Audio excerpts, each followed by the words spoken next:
Olá, meu povo! Bem-vindos! É com muita emoção que eu anuncio que está aberta a 5ª temporada do Tempo Virou. Essa temporada tá mais que especial, porque como vocês podem escutar aí de casa, a gente está com palmas, então a gente está com público, a gente está fazendo ao vivo. E a gente está fazendo esse ao vivo não é de qualquer lugar, não. É aqui das margens do Rio Negro, porque a gente está embarcado numa grande expedição, que é o Gran Amazon, que nos leva numa verdadeira imersão por 5 dias nas margens do Rio Negro. Então eu gostaria de agradecer desde já ao Gran Amazon por nos apoiar nessa jornada e por acreditar mais uma vez a responsabilidade e a importância de se falar sobre o agora. Preciso confessar que eu sempre sonhei em fazer uma temporada com público, com plateia. Isso daqui está sendo uma grande realização e eu jamais imaginei que seria aqui, desse lugar tão especial, onde a gente teve uma verdadeira imersão. A gente fez trilha, a gente vivenciou a cultura local, os sabores locais, os saberes locais, fauna e flora. A gente viu bicho preguiça, macaco, boto cor-de-rosa. A gente está no 2º ano dessa parceria incrível com a marca Iberostar, que realmente acredita no turismo sustentável. Há 20 anos, eles atuam na Amazônia com ações concretas de preservação, cuidando das margens e áreas ribeirinhas por meio de limpezas periódicas, restauração ambiental e atividades de conscientização junto às comunidades locais. E essa temporada a gente vai falar muito sobre a Amazônia, porque a gente está num momento muito decisivo do nosso futuro. É ano de COP30 no Brasil, o evento climático mais importante do mundo, que vai acontecer em Belém esse ano, em novembro, na Amazônia. A gente vai falar aqui de Amazônia, a gente vai falar de divulgação científica, a gente vai falar de, enfim, moda sustentável, que eu venho da moda sustentável, então vocês sabem que eu sempre dou um jeitinho de colocar a moda no meio. Então, escutem essa temporada, esses 6 episódios que vêm pela frente. Anunciar também que a gente está disponível em todas as plataformas de podcast, no YouTube e no nosso canal do Instagram, O Tempo Virou, caso vocês queiram saber um pouco mais dessa jornada. Quero agradecer também a Diversa Turismo, que contribuiu com as passagens, translado, hospedagem, para que toda a nossa equipe pudesse vir gravar esse podcast daqui. E para abrir essa temporada, que vai mergulhar fundo na Amazônia, eu tenho a honra de receber aqui uma jovem liderança indígena que representa muita coisa bonita, potente e urgente. Eu estou falando de Tainara Cambeba. Vem para cá, Tainara. Uhul! Obrigada. Tainara é comunicadora, ativista pela Amazônia, pela Unicef e jovem liderança indígena do povo Omágua Cambeba. Tainara, é uma alegria gigante te receber aqui. Obrigada. Chito Manito, eu que agradeço pelo convite. Para mim é uma honra, enquanto uma juventude, enquanto uma jovem indígena, estar aqui e contar um pouco dessa trajetória, de como é a comunicação indígena, de como é o ativismo e de como a gente nasce sendo ativista, defendendo o que é nosso, né? O nosso território, o nosso planeta e a nossa floresta. Tainara, então, para começar, aqui, só para a gente esquentar, o povo Cambeba também é conhecido como povo Omágua e habita aqui principalmente Médio e Alto Solimões. A gente ontem conheceu, a gente teve uma vivência, o passeio Gran Amazon nos proporciona essa vivência junto à sua comunidade aqui no Baixo Rio Negro. E eu queria que você descrevesse um pouco do seu território para a gente, a luta do seu povo, como você cresceu nessa comunidade. Então, o nome do nosso povo é Omágua, porque nascemos a partir de uma gota d'água e sempre moramos às margens do rio. Como vocês puderam conhecer, a nossa comunidade ela é de frente para o Rio Cuieiras. Então, lá habita 150 pessoas, entre eles idosos, crianças, onde a gente trabalha com o turismo, em parceria com o Gran Amazon, inclusive, que desde criança eu sempre vi eles indo à nossa comunidade, levando esse turismo de base comunitária e essa troca também de conhecimento entre indígenas e não indígenas, e assim a gente multiplica os nossos saberes. Hoje o nosso povo ele tem uma relação muito única com a água. Inclusive, nós somos bons navegadores de canoas e conhecemos os rios. Então, a gente não se perde dentro do rio, porque a gente nasceu a partir dele, a partir de uma gota d'água. Então, a gente tem essa conexão muito profunda com o rio. Nós somos bons feitores de canoa. Então, a nossa relação assim com o rio ela é muito única. Para a gente, o rio é sagrado. Une, que significa água, Tururucari, que é Deus. Então, a gente tem uma relação muito boa e tenta repassar isso para nossas gerações, para as crianças que ali banham no rio, para as mães que também ficam grávidas e vão ali à beira do rio lavar a sua barriga. Então, a gente tenta repassar esses conhecimentos, principalmente para nossas futuras gerações. E essa ligação mesmo forte com a água. E, Tainara, enfim, a história dos povos indígenas no Brasil, infelizmente, é marcada por muita violência, né? Catequese forçada, escravidão, epidemias. E a gente sabe que, por conta disso, durante muito tempo, muita gente do seu povo acabou deixando de se identificar como indígena. E ontem, quando a gente foi lá visitar a comunidade da Tainara, a gente pôde perceber que esse processo identitário hoje é muito forte, né? Teve um resgate desse processo identitário, desse orgulho de fazer parte do seu povo e de todas as tradições que a gente viu lá. Inclusive, a gente viu uma cena muito bonita que foram as crianças cambebas cantando o hino nacional na língua cambeba. Foi uma das imagens mais emocionantes que eu já vi na vida. E eu queria que você contasse um pouco sobre esse processo de recuperação identitária da sua família, da sua comunidade. Esse processo, ele ainda é com muita luta ainda, né? Antes, o meu avô, ele não se identificava como indígena por medo do mundo mesmo, né? Por medo das pessoas atacarem, por medo do preconceito, por medo do racismo. E então ele decidiu se identificar com o seu povo. O nosso povo ali era nômade. Ele vivia migrando de lugares em lugares com medo de ser atacado. Então, a gente era um povo que ali ninguém conhecia, a gente éramos inexistentes. E quando meu avô decidiu retomar o território, quando ele decidiu retomar as suas raízes, ele foi na FUNAI e falou que ele existia o povo cambeba, que ele queria reafirmar a cultura dele. E foi a partir de então que se cresceu uma nova nação, uma nova geração, que é o Tuxaua Valdemir, que é a Diamantina Cruz, que é a minha tia matriarca.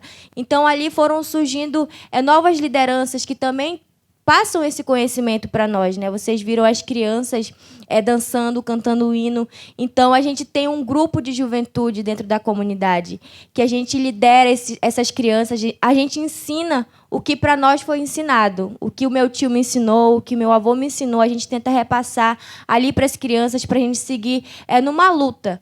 Eu digo que cada passo que a gente dá enquanto indígena é uma luta constante. Então, estar aqui não é fácil. A gente teve uma luta assim muito grande em busca de território, em busca de ser respeitado enquanto indígena.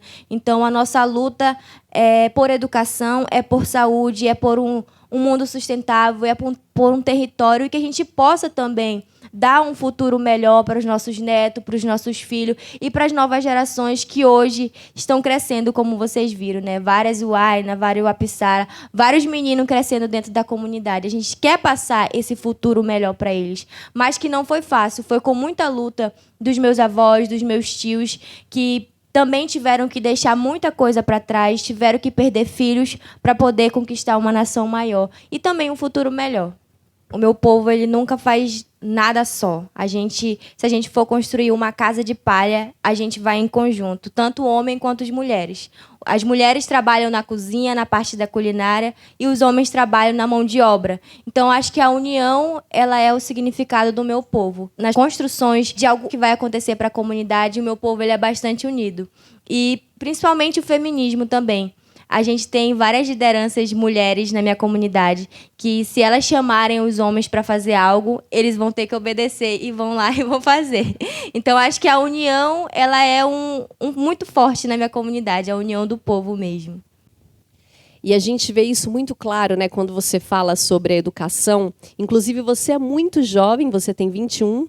Você é uma jovem ativista indígena pela Unicef. Você tem um programa de educação com as crianças da comunidade, né, onde você fala sobre saúde mental, crise climática. E a gente vê isso muito forte, porque é muito bonito a gente ver a estrutura escolar que vocês têm, né? Tem uma escola indígena, onde as crianças ficam até uma certa idade, e tem uma escola tradicional que elas passam, onde vocês acolhem estudantes e crianças de comunidades ao redor, comunidades ribeirinhas. Vale a pena falar também das nossas olímpicas, né, das crianças e jovens olímpicas no arco e flecha, na canoagem. Eu queria que você contasse um pouquinho para a gente sobre esse seu trabalho com a educação infantil e jovem na sua comunidade.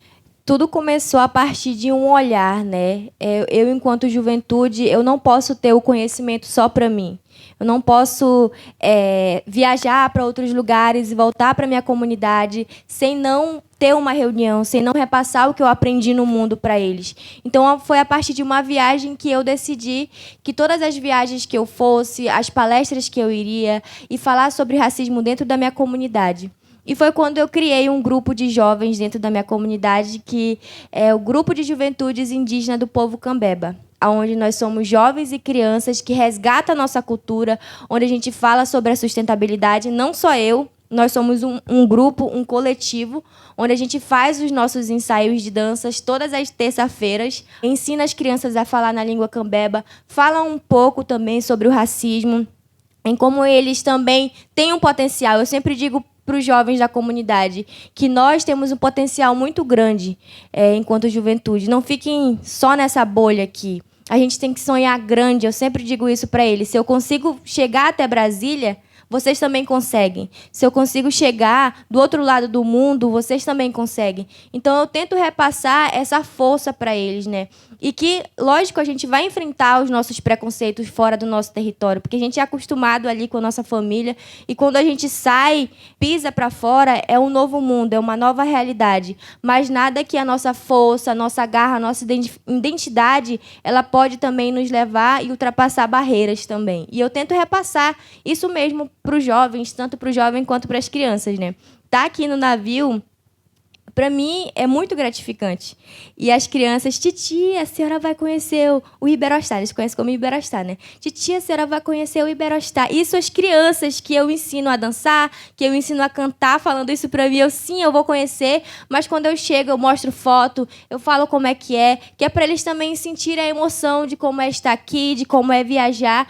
Então, acho que esses conhecimentos a gente não guarda só para a gente tem que compartilhar com a comunidade em todo. Dentro daquele rio, tem várias outras comunidades, também tem o povo ribeirinho, e é onde a gente também faz essa interatividade com os jogos que a gente chama de jogos indígenas. Então, a gente faz esse intercâmbio, né, de comunidade em comunidade, fazendo essa troca de conhecimento. Às vezes também tem os grandes jogos das escolas, então a gente faz uma troca ali entre escolas, e tem também essa interatividade com os outros povos ali da região, tanto os indígenas quanto os ribeirinhos, os caboclos que moram ali mais adentro dos rios, que também são aquelas casas mais isoladas. Então, a gente também tem esse contato com o outro também. Dentro da comunidade, a gente tem os próprios técnicos de enfermagem, que são filhos da terra, que é a Neurilene, que é a mãe da moça, e o Divino, que é meu padrinho. Eles são formados em técnicos de enfermagem, e o meu padrinho está se formando para ser enfermeiro. Então, a gente tem essas pessoas profissionais dentro da comunidade. E também tem a nossa matriarca, que quando alguém está grávida, é ela que auxilia, é ela que prepara a mulher, que tem todo esse suporte, né? Quando a pessoa está grávida, quem procura para saber o sexo é a matriarca que descobre qual é o sexo do bebê. Então, também tem os conhecimentos tradicionais, mas também tem os conhecimentos da cidade. Então, a gente também tenta estudar para voltar, para dar o melhor para a nossa comunidade. Hoje a gente tem a minha prima que está estudando odontologia, que é a Giovana. Então, ela está estudando em Manaus, mas ela vai voltar para ocupar esse espaço que hoje é de uma não indígena. Mas, a partir do momento que ela se formar, é ela que vai ocupar esse espaço. Também temos a Vitória, que também estuda psicologia. Então, temos uma vaga de psicólogo, só estamos esperando ela também se formar para ocupar essa vaga. Então, quando eu falo disso, eu me encho de orgulho, porque antes a gente não via técnicos de enfermagem, a gente não via odontólogos, e hoje não. O intuito da nossa comunidade é formar pessoas capacitadas para nos atender. Nada melhor do que a gente atender nós mesmos, né? Então, acho que essa era uma dúvida de muitos, né, que sempre me perguntavam como que funcionava a questão da área da saúde. Então, é assim que funciona. Mais uma vez, eu quero exaltar que você é uma mulher muito jovem e muito politicamente engajada. Eu queria saber como foi essa construção política para você. Se você se lembra de alguns momentos que você se entendeu como um ser político e das trocas que você teve até então. Eu lembro muito bem, né, porque meu pai ele é professor. Então, ele sempre falava para mim que a educação ela é uma arma poderosa. E hoje eu acredito muito nisso. Antes a gente lutávamos com o nosso arco, com a nossa flecha, com a nossa zarabatana. E hoje a gente utiliza a caneta, utiliza as tecnologias que não são nossas, mas que a gente pode ali ter uma arma poderosa de lutar contra o racismo, de falar um pouco da nossa realidade. Então veio muito disso, do meu pai, de ser uma pessoa política, de defender o território, de buscar também melhorias para a minha comunidade, de se empoderar enquanto uma juventude indígena e também não deixar a nossa cultura de lado através dessas tecnologias. Então, eu acredito que a educação ela é uma arma poderosa, principalmente para nós indígenas. A tecnologia ela está aí, mas não é algo que é nosso. Mas a gente usa a tecnologia através... Antigamente, a tecnologia para a gente eram as pedras, os desenhos que hoje tem nas ruínas é uma tecnologia, mas é uma tecnologia que hoje ela foi avançada e a gente tenta utilizar dela como uma ferramenta de luta e resistência também.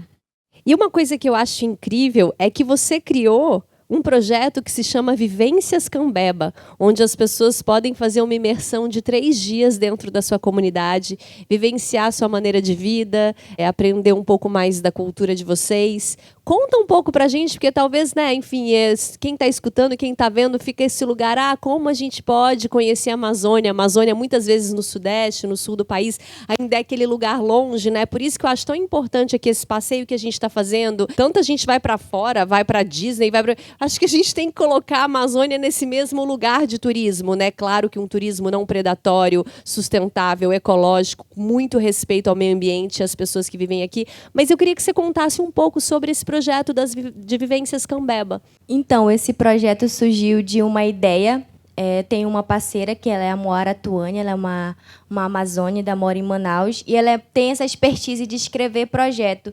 E eu sempre penso, né, que às vezes os projetos eles são escritos por pessoas de fora e chegam até a comunidade. Nunca é da comunidade que cria esses projetos. Então, como ela era escritora e eu tive sempre vontade de escrever algo relacionado à cultura, ali à vivência dos povos, e foi quando a gente escreveu esse projeto e a gente passou no edital do Concultura aqui em Manaus, e ele foi realizado 3 dias. Foi uma imersão cultural, onde também envolveu pessoas da região do Rio Cuieiras. A gente trouxe pessoas de Manaus, veio pessoas de fora também, e foi uma vivência para a gente, né? A gente mostrar também um pouco ali do nosso resgate Cambeba. A gente envolveu os anciões, de envolver as pessoas ali na culinária.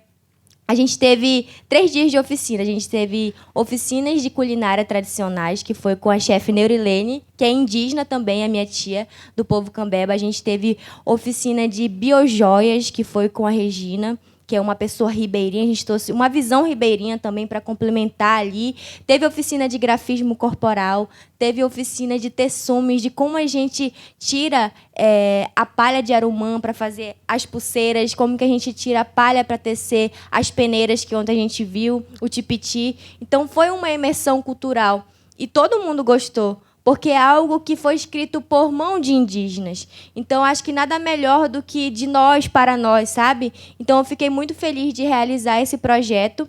E ano que vem a gente quer fazer a 2ª edição desse projeto maravilhoso. Se Deus quiser, vai dar certo. E aí, a ideia é trazer mais pessoas para mergulhar profundamente na cultura cambeba, porque 3 dias de imersão na comunidade é algo surreal, onde você vai se aprofundar mesmo nas tradições, nos saberes. Vocês passaram, acho que 2 horinhas na comunidade e já acharam incrível. Imagine vocês mergulhando 3 dias, conhecendo ali um pouco da culinária, do saber, das conversas que a gente tem com o Tuxaua. Então, a ideia é fazer o ano que vem o Vivências Cambeba. E aí, quem quiser, é só entrar em contato com você pelo Instagram. Isso. Tainara Cambeba. E você é uma artista, você faz colares lindos. Ontem a gente pôde acompanhar sua arte, grafismos, pinturas. Conta pra gente como que é esse lugar da arte na sua vida. Então, eu sempre costumo falar, né, que quando a gente é indígena, a gente sabe de tudo e um pouco mais. Até se você me colocar do outro lado do mundo, eu vou ter que me virar para me sobreviver, eu vou ter que me virar para me aprender algo novo. Então, eu sempre cresci artista, né, digamos assim. Quando começou o navio ir para a comunidade, eu e minha irmã, a gente pintava todos os turistas que iam para lá. A gente éramos muito pequena. E a gente andava com a nossa cuia fazendo grafismo, pintando eles. E pra gente, aquilo assim era uma diversão. E depois, quando eu cresci, eu vi que era um modo de expressar a minha identidade, um modo de expressar a cultura. E hoje, eu sou artesã, crio biojoias também, que é uma renda também para minha família, para minha mãe.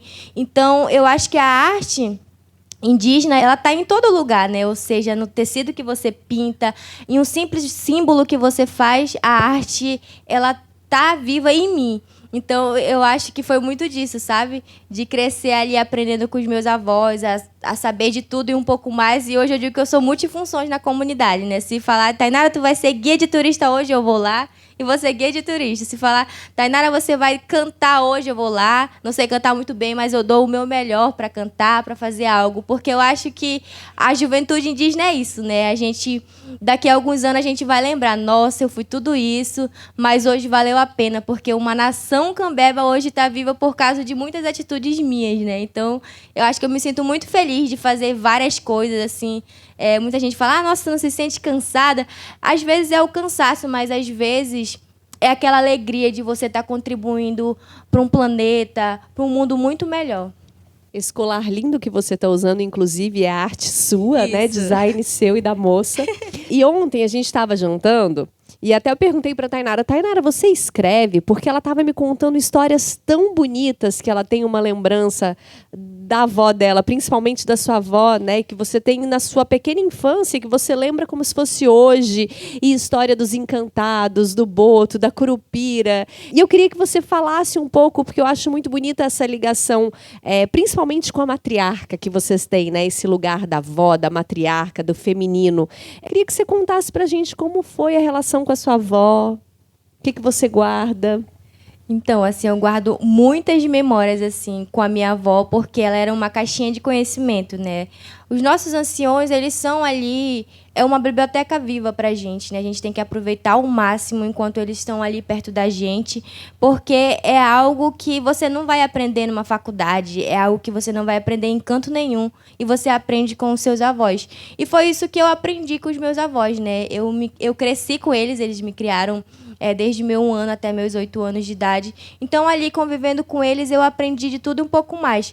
Principalmente a como ter o cuidado com a natureza. O meu avô, ele não gostava, em hipótese nenhuma, que derrubassem uma seringueira. Para ele, aquilo era o maior pecado, era derrubar uma seringueira, derrubar um açaizeiro. E ele falava que se você derrubasse um pé de açaizeiro, no lugar você tinha que plantar 10. Então, para você ver o cuidado que antes a gente tinha com uma pequena árvore, que hoje muitas pessoas não têm essa consciência. Então, ali, os meus avós, eles me criaram sabendo que a natureza é a gente e que a gente faz parte dela e que a gente quer proteger ela. E eu lembro das histórias que minha avó mesmo contava. A minha avó era, assim, era a minha inspiração, ainda é, né? Tipo, ver hoje eu conquistando esses espaços, eu também devo muito a ela, muito aos meus avós, porque foi algo renascente em mim. Conviver com eles, ter lembranças, histórias e memórias, e principalmente essa questão da cultura, né? De como que eles tinham medo de se identificar como indígena, e a partir do momento que eles defenderam a bandeira e falaram, não, a partir desse momento eu vou identificar como indígena e vou seguir uma nação, eu acho que eles passaram adiante isso muito forte para a gente, que não era para a gente realmente perder a cultura, e que hoje a gente tenta levar esse movimento para frente. É o que eu tento passar para as crianças, é o que eu tento passar para os jovens, né? Que a gente não pode perder a nossa cultura em hipótese nenhuma. Agora a gente tem um quadro aqui no nosso podcast que todo episódio ele se chama Biblioteca Ecológica. E ele faz muito sucesso porque as pessoas esperam essa dica. Todo episódio, o convidado, e eu algumas vezes também, a gente dá alguma dica sobre livro, documentário, ou uma página no Instagram, ou enfim, um filme, algo que tenha passado pela vida do entrevistado e que fez um processo de conscientização ecológica. E aí eu queria saber se você trouxe alguma dica pra gente. Sim, eu trouxe uma dica super especial, inclusive, que não tenho o livro aqui, mas esse livro ele é escrito pela matriarca Diamantina Cruz, da comunidade. Ela escreveu várias receitas que falam sobre medicinas tradicionais. O nome do livro é Curas da Terra, que foi onde ela aprendeu com a minha bisavó todos os conhecimentos tradicionais voltados das plantas medicinais. Então, esse livro ele fica à venda lá na minha comunidade. Ele tem em inglês, cambeba e em português. Então, na próxima vez, eu convido a vocês a conhecerem um pouco e a mergulhar um pouco também nas medicinas tradicionais do meu povo. E a segunda dica é para vocês seguirem uma parenta do povo cambeba, Márcia Cambeba, que é uma escritora indígena também, que fala um pouco sobre os poemas do povo cambeba, que fala um pouco da literatura indígena. Então, acho que esses saberes a gente tem que repassar para todos. Então, ela é uma escritora maravilhosa e que é uma inspiração também para mim. Ser parente de cambeba e ver não só eu crescendo, mas ver pessoas também do meu povo crescendo, para mim, é uma grande felicidade. Então, sigam Márcia Cambeba. Maravilha. Gente, eu trouxe uma dica hoje, que é esse livro aqui, ó. Tô até lendo aqui, por isso que eu trouxe ele, inclusive, fisicamente. É um livro que se chama Um Rio Sem Fim. Ele foi escrito pela Verenilde Pereira, que é uma mulher amazônida, de Manaus. Ela é uma escritora. Esse livro foi publicado em 95. Ela queria muito que muita gente lesse, então ela ia deixando o livro no ponto de ônibus, na biblioteca da cidade, na praça. E agora, anos depois, muitos anos depois, esse livro voltou publicado pela Alfaguara. Eu conheci a Verenilde na Flip esse ano. Ela falou na mesa principal da Flip. É um romance de duas jovens indígenas que viviam ali no meado dos anos 80 e passa por, enfim, muitas violências e processo de catequização e a resistência dessas jovens. Ela fala muito sobre essa resistência, esse lugar colonizador, né, que o Brasil como um todo, mas principalmente esse espaço aqui passa. Mas também, acima de tudo, ele fala muito sobre o feminino, sobre a força feminina. E, enfim, esse livro foi lançado em 95, no momento onde a gente sabe que o acolhimento em relação à literatura amazônica era outro tempo, né? Agora ele volta, então, com muito mais força, com a Verenilde na mesa principal da Flip. E eu estou lendo, estou amando, então faço questão de divulgar aqui Um Rio Sem Fim. Gente, eu estou aqui emocionada porque é muito especial para mim. Imagino que para vocês também essa troca tão próxima com a Tainara. Obrigada mais uma vez, Iberostar, Mari. Eu quero dizer que é uma parceria que a gente gosta muito e que a gente preza muito. Se vocês estão escutando esse podcast na semana do seu lançamento, a gente está com um cupom de desconto do Tempo Virou. É só você colocar lá, cupom Tempo Virou, onde a gente proporciona para vocês 25% de desconto nessa expedição aqui. Então, não perca essa oportunidade. Se você consegue, se você pode se organizar, as idas são até maio de 2026. Se você pode se organizar, pode ser uma ótima oportunidade de você conhecer a Amazônia de uma maneira muito imersiva e muito abundante. Então, obrigada, Tainara, por tudo. Obrigada, gente. Muito obrigada. E eu quero dizer que esse é só o primeiro episódio dessa temporada, viu? E tá incrível e vem mais outros 5 incríveis por aí, então não percam. A gente tem novos episódios toda terça-feira e até a próxima. Um beijo.